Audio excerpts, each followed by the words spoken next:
అందరు యాద్ చేసుకుంటున్నారు. అరే పెద్ద మనిషి మంచిగుండే, పెద్ద మనిషి మంచిగుండే అంటురా లేదా? వీడెక్కడ దొరికిండు బుడ్బుడుకలో లెక్క అంటలేరా? ఏమున్నది? ఏమైనా 4000 పింఛన్ ఎప్పుడు ఇస్తావంటే నీ లాగులో తొండలు దొరకొడతా అంటాడు. అరే అక్క చెల్లెలకు 2500 ఎప్పుడు ఇస్తావురా భయ్ అంటే నీ పేగులు తీసుకొని మెడలేసుకొని తిరుగుతా అంటాడు. గివి తప్ప ఏమన్నా మంచిగా మాట్లాడే ముచ్చట ఉన్నదా? మొన్నేందో హార్వర్డ్ పోయి వచ్చిండట.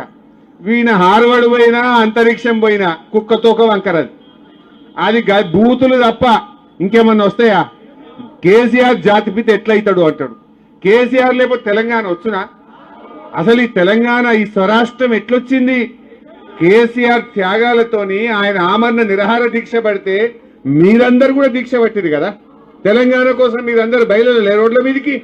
ఈ రేవంత్ రెడ్డి అని నన్ను ఒక్కనాడైనా జై తెలంగాణ అన్నాడా? ఈయన ముఖానికి తెలంగాణ తెచ్చిన దాంట్లో మీరు అమరులు. కేసీఆర్ లేకపోతే తెలంగాణ వచ్చినా? అసలు అది వచ్చబెట్టుకే నువ్వు ఇలా కుర్చీలో కూర్చున్నావు. ఈయన కేసీఆర్ ముమ్మాటికి జాతిపిత, రేవంత్ రెడ్డి బూతు పిత. వీడు బూతులు తప్ప ఏమన్నా వస్తాయా వానికి?